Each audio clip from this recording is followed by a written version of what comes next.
मित्रों, यह त्रिकूट पर्वत है। इस त्रिकूट पर्वत पर दो महाशक्तियों का निवास है। पहला बड़ा अखाड़ा, जहां पर वनवास काल के दौरान प्रभु श्री राम माता जानकी और लक्ष्मण जी के साथ रुके थे। और दूसरा है विश्व प्रसिद्ध मैहर धाम, जहां पर आदिशक्ति जगत जननी मां शारदा भवानी का आज भी निवास है। वे यहाँ साक्षात रूप में रहती हैं। कहते हैं कि भगवान शिव सती माता के शव को लेकर जब आकाश मार्ग से जा रहे थे, उसी समय माता सती के गले का हार यहाँ पर गिर पड़ा। चूंकि त्रिकूट पर्वत पर माई के गले का हार गिरा था, इसलिए इस स्थान का नाम माई का हार पड़ गया, जिसे बाद में लोग मैहर धाम कहने लगे। तो बोलिए शारदा मैया की जय, सियावर रामचंद्र की जय।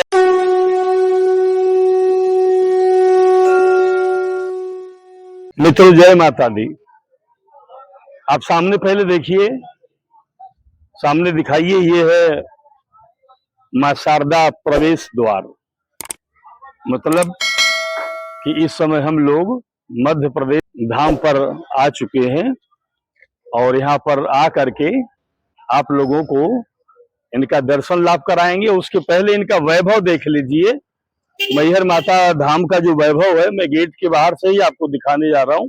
पहली बात कि यहाँ पे तो डबल रोड है, 4 लेंथ है, मतलब डबल रोड एक साइड है, डबल रोड एक साइड है। पहले उधर से दिखाइए, वहां से बढ़िया तरीके से दिखाइए। और ये जिन लोग मैहर धाम आ चुके होंगे वो देख करके ही पहचान लेंगे कि मैहर धाम यही है।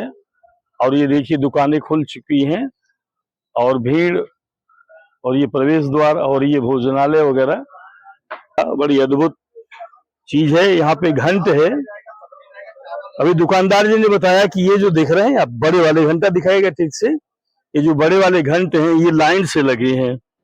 ये 120 किलो का एक है, मतलब एक घंटा लगभग 1,10,000 रुपए का पड़ेगा। इस लोग खरीदते हैं। और यहाँ से एक साथ में दिखाइएगा इन बड़ों घंटों को।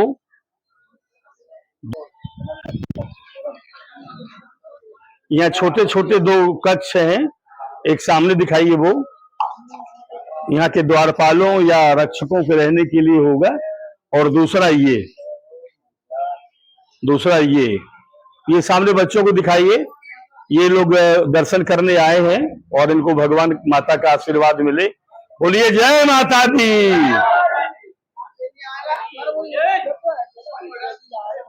और दूसरा चीज यहाँ पे मैं आपको दिखाना चाहूंगा कि नवरात्र के दिनों में जब माता के धाम आने वाले लोगों की भीड़ बढ़ जाती है और बहुत ज्यादा भीड़ बढ़ जाती है, तो ये देखिए, ये बनाए गए हैं, ये लाइनिंग के लिए बनाई गई है। बड़ी दूर तक है, मुझे लगता है कि 1.5 किलोमीटर लंबी लाइन होगी ये 2 किलोमीटर है। 1 किलोमीटर लंबी लाइन है ये दर्शनार्थी इन्हीं में से पंक्ति बना करके जाते हैं माता के दर्शन करने। ये देखिए, और ये है, मैं आपको मैहर धाम का एक एक चीज दिखाना चाहता हूँ। मार्ग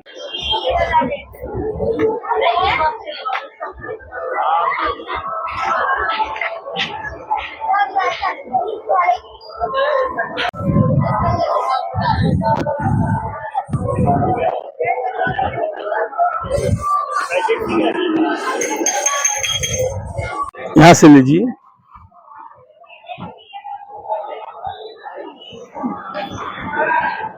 मित्रों, यहाँ माता शारदा भवानी से आल्हा जी का बहुत गहरा संबंध है।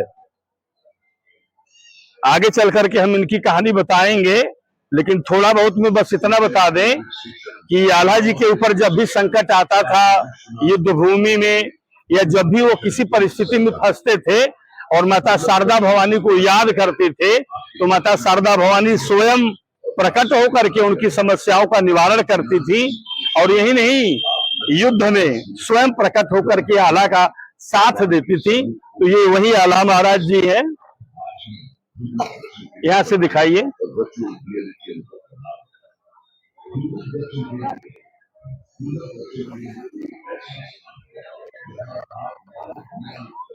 और ये देखिए माता के दरबार में जो पहले पहरेदारी में बैठे हैं, देखिए हनुमान जी हैं।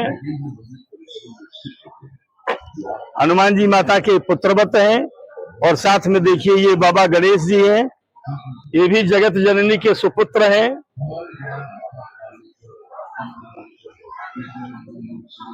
और एक देखिए हनुमान जी यहाँ पे हैं।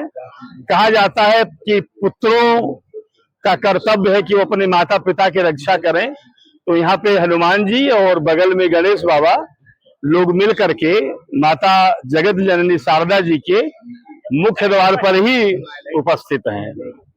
और ये दिखाइएगा सामने मां शारदा अन्नकूट प्रसादालय है, और वहां से दिखाइएगा सामने की भीड़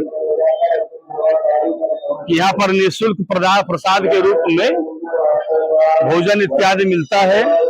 और इसका समय है 11 बजे से लेकर के 3 बजे तक, मतलब दिन में 11 बजे से लेकर।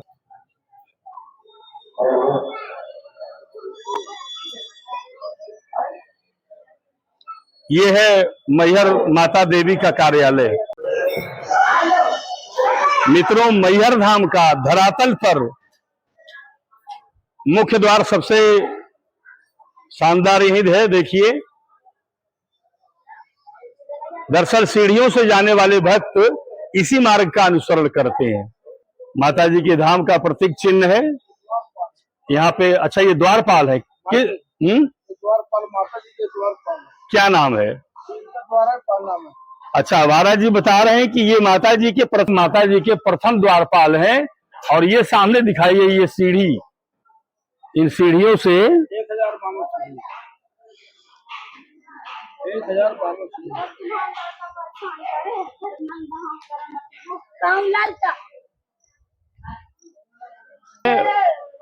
बहुत कोई ज्यादा भीड़ नहीं है, नहीं होगा। जिसमें एक पार्ट ये है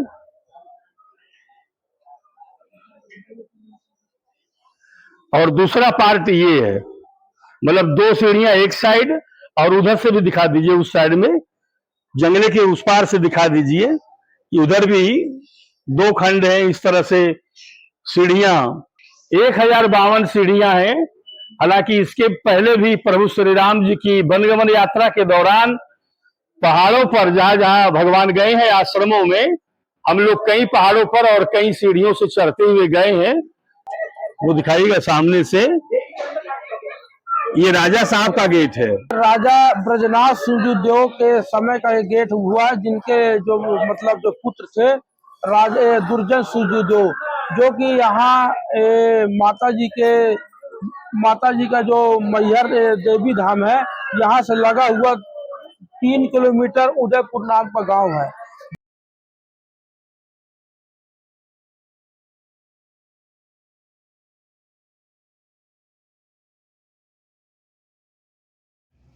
जय माता दी, जय माता दी।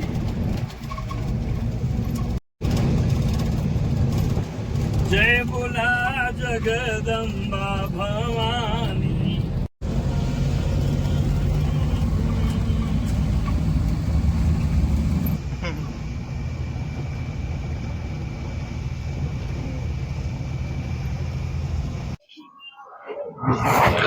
मित्रों, मैहर धाम में शारदा मैया के स्थान पर आने के लिए, यानी कि पहाड़ों पर चढ़ने के लिए 3 रास्ते हैं। एक हमने आपको सीढ़ी दिखाई, और दूसरा रोपवे है जो कि अभी बंद है। फिलहाल नवरात्र आने वाले हैं, उनकी तैयारियों के लिए रोपवे को अभी बनाया जा रहा है।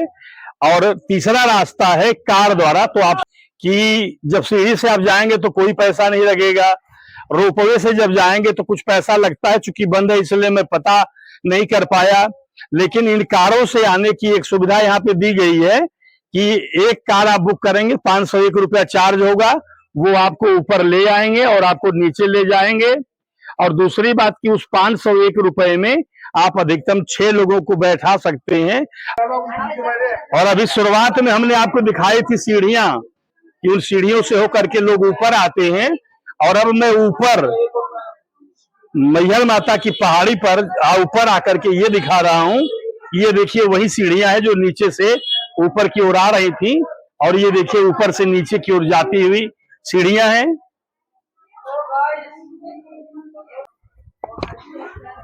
कुछ दूरी है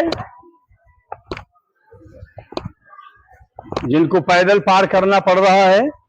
3 अक्टूबर को नवरात्र आने वाले हैं, तो ये उन्हीं नवरात्रों की साफ सफाई की तैयारी चल रही है। इन्हें दिखा दीजिए, नवरात्र आने वाले हैं 3 अक्टूबर से, और ये उन्हीं नवरात्रों की तैयारी में साफ सफाई किया जा रहा है।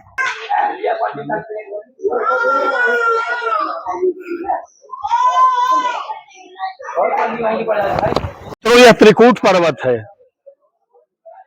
इस त्रिकूट पर्वत पर बसा हुआ जो नगर है उसे ही मैहर धाम कहते हैं, या मैहर जिला कह रहे हैं इस समय। और ये आप सामने दिखाइए, इतनी सुंदर मनोहारी सूर्यदेव के धूप में खिली खिली घाटियां हैं, अति सुंदर। मां का दरबार, त्रिकूट पर्वत की घाटियां और मैहर मां की पहाड़ी का अद्भुत दृश्य। बोलिए जय माता दी।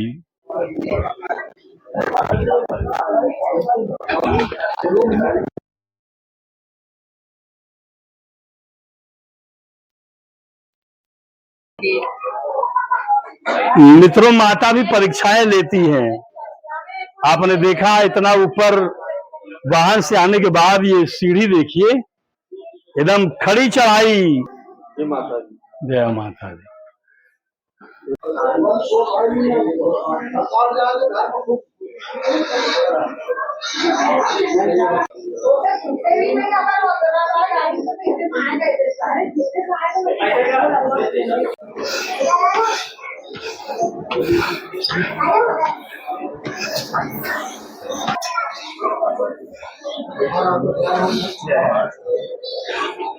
ये नीचे सीढ़ियों से आने के बाद जब लोग थके रहते हैं तो ये देखिए लंबा चौड़ा हाल है, और इस लंबे चौड़े हाल में हर जगह जगह पर पंखे लगे हुए हैं, और उन्हीं पंखों के नीचे बैठ करके दर्शनार्थी हैं जो श्रद्धालु हैं, ये देखिए बैठ करके लोग आराम कर रहे हैं।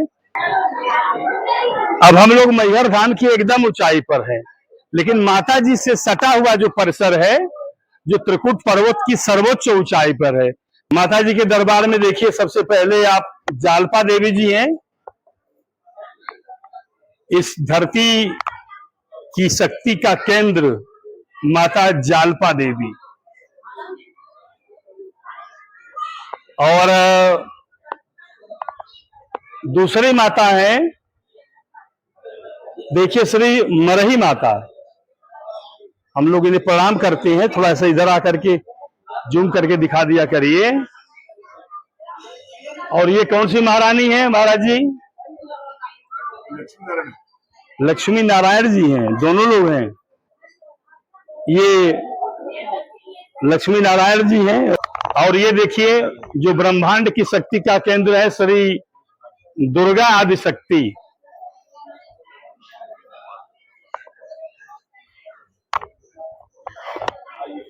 और ये माता शारदा की गद्दी है। बोलिए जय माता दी।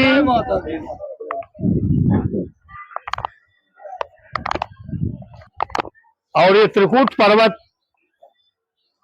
ये सामने दिखाइएगा, ये त्रिकूट पर्वत के सर्वोच्च ऊंचाई से देखिएगा, ये हम लोग पहुंचे हैं यहाँ। ये अन्नपूर्णा माता है, सारे संसार का भरण पोषण करने वाली अन्नपूर्णा माता। मतलब संसार में कोई भी धातु अगर न रहे तो चलेगा, लेकिन अन्नपूर्णा माता अगर न रहे तो समझ लो पूरी सृष्टि खत्म है। और ये महाराज जी कौन है? काली माता। ये माता काली माई है। मतलब समय समय पर दुर्गा देवी को, आदिशक्ति को, राक्षसों का हनन करने के लिए कई बार काली देवी के रूप में उनको आना पड़ा है।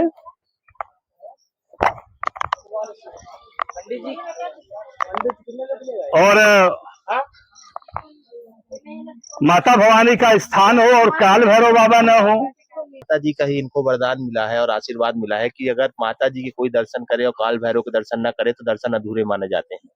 तो इसलिए माता जी के बाद काल भैरव के दर्शन, सभी भक्तों से निवेदन है कि काल भैरव के दर्शन करें और दर्शन अपना पूर्ण करें।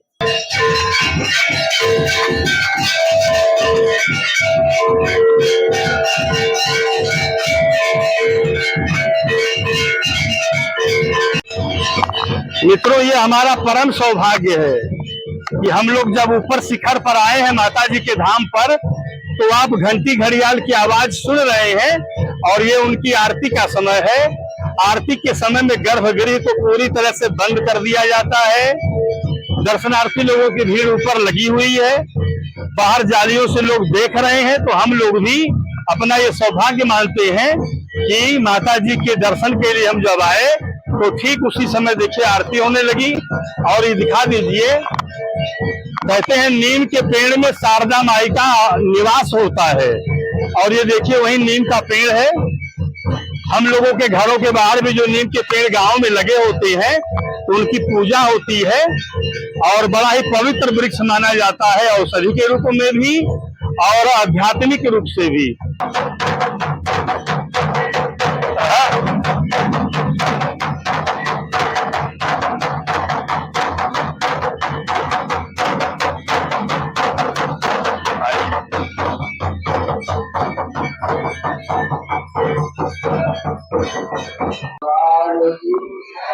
ये देखिए कम से कम 1.25 कुंटल का एक घंटा है। ये पीतल का एक किलो, कुंटल 25 किलो का एक घंटा जी नहीं।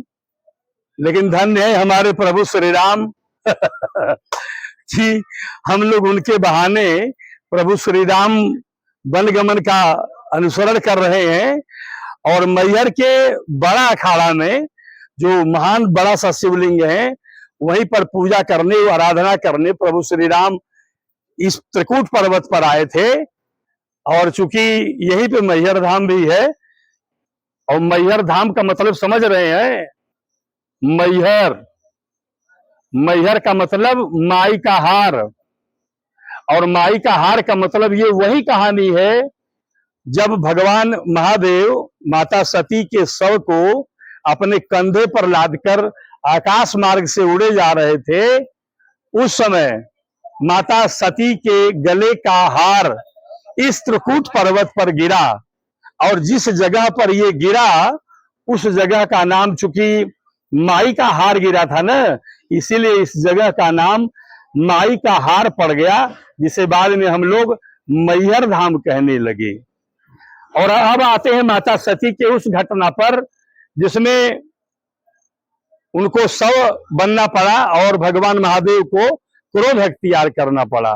देखिए मित्रों, माता सती के जीवन से एक सीख मिलती है, और सीख ये मिलती है कि कर्म का फल, आप अच्छा करेंगे या बुरा करेंगे तो आपके करनी का फल, मतलब छोटे में ये बता दें कि अगर देवी देवता भी गलत करते हैं तो उनको उसकी सजा मिलती है।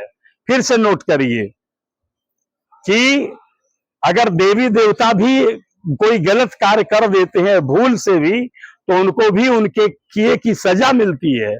चूंकि मैं माता के धाम पर हूं, इसलिए मैं माता की ही बात करूंगा। माता जी से भी 2 अपत्रुटियां हुई थी, इसीलिए कहते हैं ना कि अनहोनी एक ऐसी चीज होती है कि वो देवी देवताओं से भी अक्षम्य कार्य करा देती है। पहली कहानी कि जब भगवान श्री राम वनवास में थे, और इन्हीं माता सती को ये भ्रम हो गया कि ये भगवान कैसे हैं, ये तो अपनी पत्नी के लिए रो रहे हैं,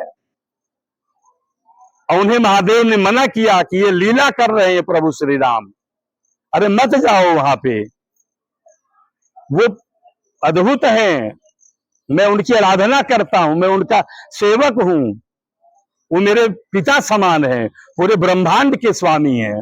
प्रभु श्री राम लीला कर रहे हैं अपनी पत्नी के वियोग में, ये जो रो रहे हैं पुक्का फाड़ के, ये सिर्फ और सिर्फ लीला है। लेकिन भगवान के समझाने पर भी माता सती को दिमाग नहीं आया और वो चली गई, और चली गई तो माता सीता के रूप में चली गई।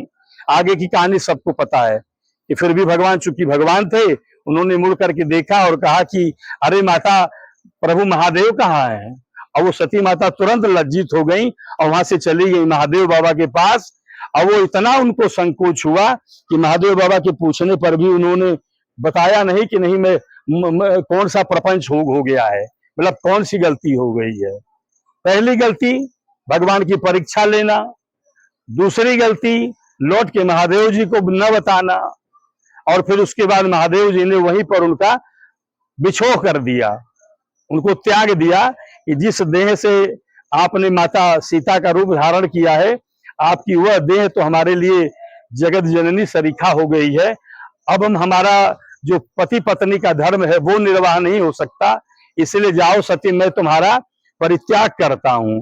अच्छा, एक घाव ये लगा, और दूसरा घाव ये लगा कि उन्हीं सती माता के पिता दक्ष महाराज यज्ञ कर रहे थे, और यज्ञ करने में उनको जो कुछ अहंकार था, भाई दामाद जी है ना ये महादेव बाबा दक्ष महाराज की, तो कोई दामाद से रहा होगा उनका मामला, तो उन्होंने सारे देवी देवताओं को बुलाया, लेकिन उन्होंने महादेव बाबा को नहीं बुलाया। तो भैया महादेव बाबा तो भोले भाले हैं, उन्हें क्या मतलब कि उन्हें कोई क्या कर रहा है, कौन बुला रहा है, कौन याद कर रहा है, वो तो अपने में मस्त रहने वाले हैं। लेकिन सती माता को जब पता चला देवताओं से कि हमारे पिता दक्ष जी वो करवा रहे हैं, यज्ञ करवा रहे हैं, और हमें उन्होंने नहीं बुलाया, तो बताते हैं ना कि राजा के यहाँ और पिता के यहाँ और गुरु के यहाँ बिना बताए भी चले जाओ तो उसमें कोई पाप नहीं लगता। गुरु, राजा और पिता के यहाँ बिना निमंत्रण भी चले जाना चाहिए। तो सती माता ने उसी का पालन किया और महादेव बाबा के पास गई, लेकिन महादेव बाबा चूंकि महादेव बाबा ठहरे, उन्होंने फिर मना किया कि देखो सती मत जाओ, वहां गड़बड़ हो जाएगा, परेशान हो जाओगी। लेकिन अब चूंकि सती माता, मैंने कहा ना कि जब अनहोनी होती है तो देवी देवताओं का भी मति भ्रम हो जाता है। अब बताओ कि सती माता को महादेव बाबा की एक बार बात समझ में नहीं आई, अब ये दूसरी बार बात समझ में नहीं आ रही है। महादेव बाबा मना कर रहे हैं, उसके बावजूद भी वो चली गई। और जब उन्होंने देखा दक्ष महाराज जी की यज्ञशाला में जा करके, तो सारे लोगों का यज्ञ वेदी रखा हुआ था, महादेव बाबा का तो रखा ही नहीं था।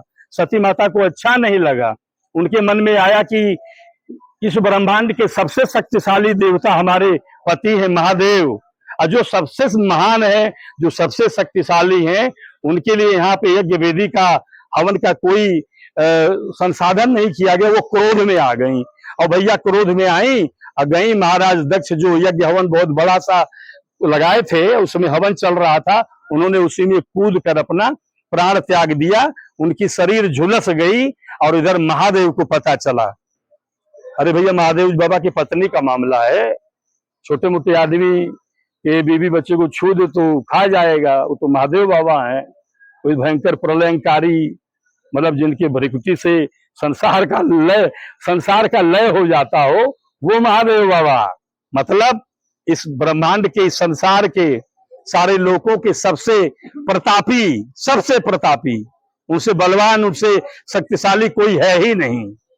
ऐसे महादेव की पत्नी का मामला था, और उन्होंने क्रोध में आकर के अपनी जटा छिड़की, तो उसमें से वीरभद्र पैदा हो गए, और वीरभद्र ने जा करके दक्ष का गर्दन काटा और पूरे यज्ञ को विध्वंस किया। और थोड़ी देर में महादेव भी वहां पहुंचे, और महादेव बाबा ने रोते हुए, बिलखते हुए, सोच लीजिए भगवान हैं, अनादि हैं, और पत्नी प्रेम में यह लीला देखो, सीता जी के चक्कर में भगवान श्री राम जंगल भर घूमते रहे, रोते रहे, और इधर माता सती के मोह में पड़कर भगवान शिव भी उनकी वही लाश उठाकर कंधे में क्रोध के मारे आकाश मार्ग से उड़ते चले गए। वो कहाँ प्रलय मचाएंगे, लेकिन कहते हैं कि इस मामले में विष्णु भगवान ने मदद की, और सती माता के शव के जहां जहां टुकड़े गिरते गए, वहां पर शक्तिपीठ बनता चला गया। कहते हैं कि इस तरह से पूरे देश में 51 शक्तिपीठ हैं, कि माता सती के शरीर के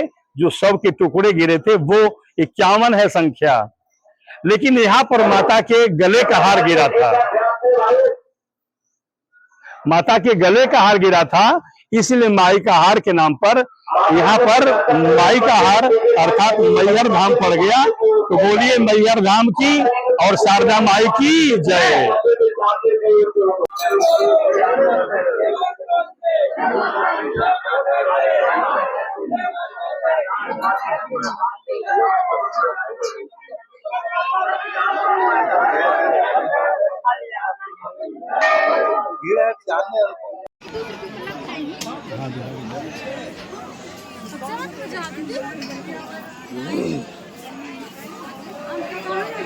इतनी भीड़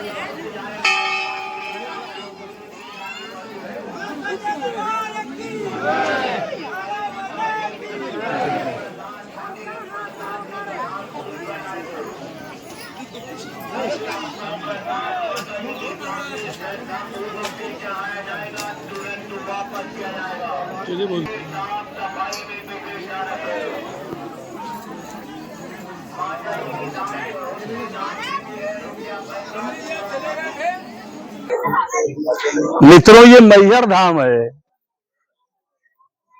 ये सामने देखिए, मैहर धाम का जय मां शारदा मंदिर।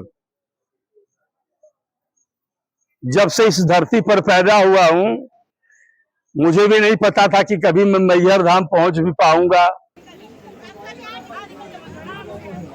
जय मैहर माता जी की।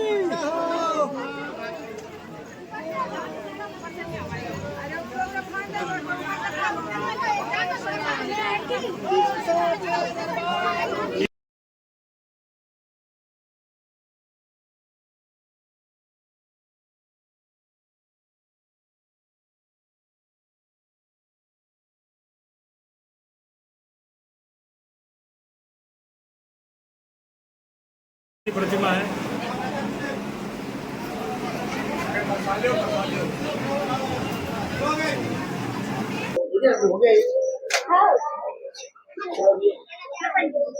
जय हो मां। ये वहां से ऊपर से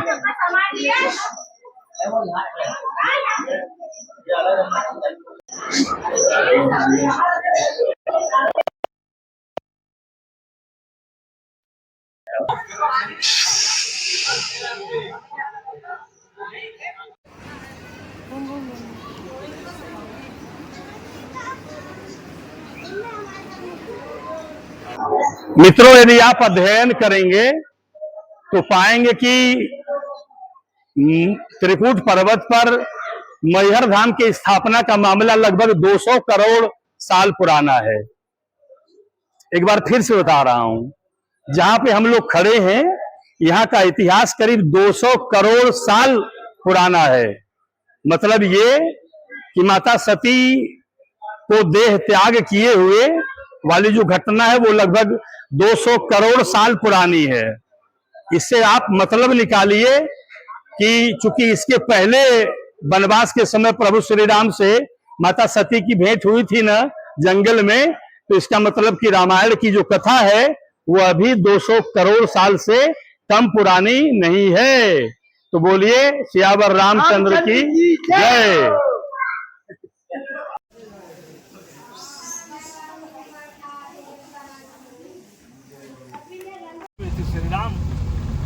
श्री राम की भी तो पूजा होनी चाहिए। सारी दुनिया से लोग आते हैं मैहर में माई का दर्शन करने।